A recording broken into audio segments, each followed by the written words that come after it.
Сургуулийн өмнөх насны хүүхэд эцэг эхчүүдэд замын хөдөлгөөнд оролцох, зөв дадал олгох, хэвшүүлэх, зам тээврийн осол зөрчлөөс урьдчилан сэргийлэх хууль дүрмийн суурь мэдлэгийг олгох, замын хөдөлгөөний цагаан толгой 2022 тэмцээн хаан уул дүүргийн соёлын ордонд боллоо.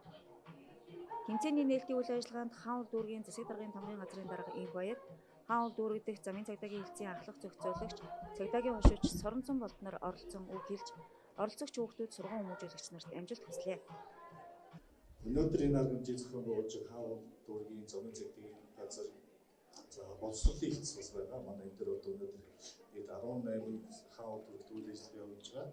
18 цэцэрлэгийн хүүхэд багчуудын багууд оролцож байгаамаа. Ингээд бас энэхүү арга хэмжээндээ бас шүүгч нэртэй бас баярлалаа гэж хэлмээр байна. Энэхүү арга хэмжээнд хүүхэд багчуудаас тэмцээнд нь өндөр амжилт хүсье. Сайн оролцоорой. За баярлалаа. Ер нь энэ замын хөдөлгөөний дүрм бол бидний амьдралын дүрм. Замын хөдөлгөөнд бүх хүмүүс оролцдог байж байгаа. Заавал би жолооч чинь замын хөдөлгөөнд оролцсон. Би явган зорчигч чинь замын хөдөлгөөнд оролцохгүй гэсэн ямар ч тийм ойлголт байхгүй.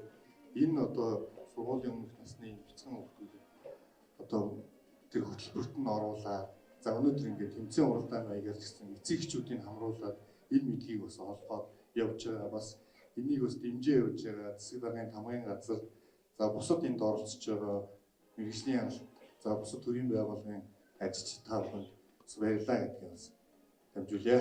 Баярлалаа. Тус тэмцээнийг хаан уул дүүргийн засаг даргын тамгын газар, замын цагдаагийн хэлтс, боловсролын хэлтс хамтран зохион байгуулсан юм. Энэ жилийн хувьд эцэг эхчүүдийг хамруулан оролцуулж байгаагаараа онцлогтой болжээ. За тухайн тэмцээн маань 39 дэх удаага улсын хэмжээнд амжилттай зохион байгуулагдаж явж байна. За хаан уул дүүргийн хэмжээнд бол энэ сард нэгдсэн төлөвлөгөө хуваарийн дагуу за бага насны хүүхдийг зам тээврийн ослоос үрдэн сэргийлэх.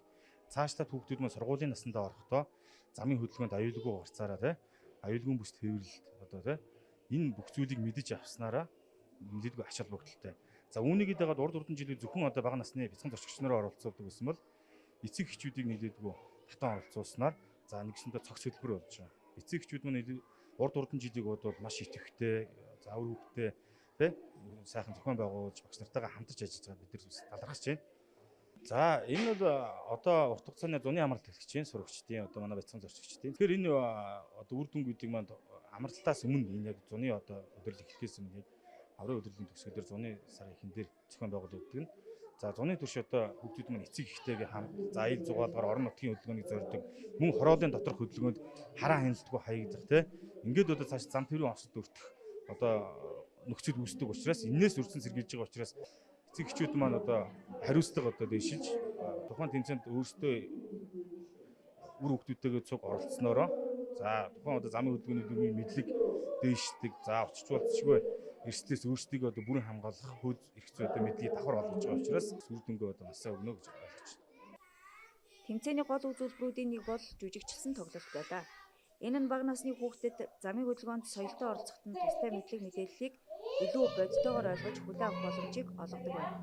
Оролцогч хүүхдүүд эцэг их ах эгч нартайгаа тус жүжигчилсан тоглолтыг хамтран үзүүлэхдээ автозам дээр өрнөдөг дүр зургийг жүжигчилсан байдлаар харуулахаас гадна замын хөдөлгөөний дүрмийг зөрчилгүй томчуудын үйлдэлийг илэрхийлэн харуулж байсан юм а.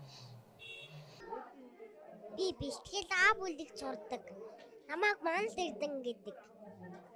Энэ уралдаанд ороод юу мэддэг байсан? Ногоон гэрлээр явж болдог. Шар гэрлээр анхаарна. Улаан гэрлээр явж болохгүй. Намайг Нэгүнэ гэдэг. Хэдэн настай? 5 настай. За энэ уралдаанд ороод миний дүү юу сурсан? Би цагдаагийн юу сурсан? Цагдаагийн хэрэгэлдэг юмнуудыг сурсан. За жишээ нь юу вэ? Тэр нуруу чих байх хэвээр. Тэгээд дараа нь ийм арных ингээд ийм байх хэвээр. Асфальт. Дараа эргэлтийг сурсан. Чи том болоод ямар хүмүүс вэ? Би том болоод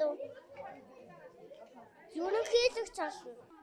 Гэрлэр энэ цагаан шугамар гардаг. Тийм болохоор энэ уралдаанд орсон.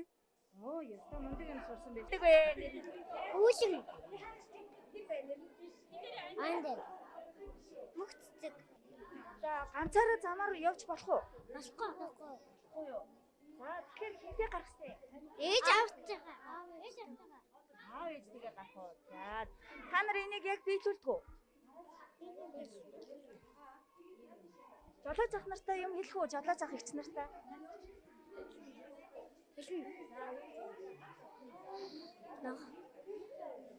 Энд шаагийн энд дулаан гэл байна шүү. Бидний замаа гаяа. Том болоод ямар хүмүүс болох юм? Би цагтаа. Чи цагтаа болт юм уу? Би цагаач. Би эмч. Ангочийн нэгжигч. Би цагдаа. Хоёр цагтаа болох юм биш үү?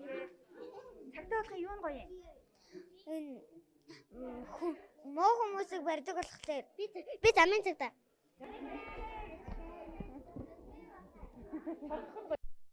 Замын хөдөлгөөнд зөв оролцох, соёлтой оролцох, зам тээврийн ослоос өрсөс сэргийлэхэд хүүхдэд зөвлөмж өгөх хэрэгтэй байдаг учраас хүүхд бол ямар нэгэн аваар ослолт орохгүй үүднээс бид нар энийг хүүхдэд дэмжиж оролцуулж байгаа.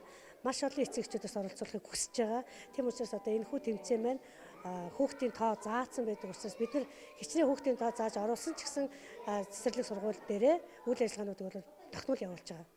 Тэгээ манай цэцэрлэг болохоос нөгөө гараас гарт гэдэг хөтөлбөрийг хэрэгжүүлээд одоо 4 төчлөлтэй явж байна. Тэрнээс гадна бол хүүхд маань өөрөө зам тээвэр нөгөө замын хөдөлгөөнд оролцож байгаа нөхцөлд ээж автайгаа оролцож байгаа нөхцөл бид нар хүүхд маань суудалд суух ёстой гэдгийг аюул босолгүй суудалд суух ёстой гэдгийг бас мэдэж авч байгаа. Мөн ганцаараа замын хөдөлгөөнд оролцож болохгүй гэдгийг бас маш сайнаар ойлгож хүлээж авч байгаа. 1981 онд сургуулийн насны хүүхдүүдэд зориулсан ногоон гэрэл цагаан шугам тэмцээнийг анх зохион байгуулж эхэлсэн байдаг. Үүний үргэлжлэл болгож сургуулийн өмнөх насны хүүхдүүдэд зориулсан сургалт мэдлэг олгох энэхүү замын хөдөлгөөний цагаан толгой тэмцээнийг зохион явуулдаг болсон. Замын хөдөлгөөний цагаан толгой арга хэмжээ нь замын хөдөлгөөнд соёлтой оролцох дадлыг хүүхдэд багаас нь зөв эзэмшүүлэх зорилгоор жил бүр зохион байгуулагддаг тэмцээн юм а.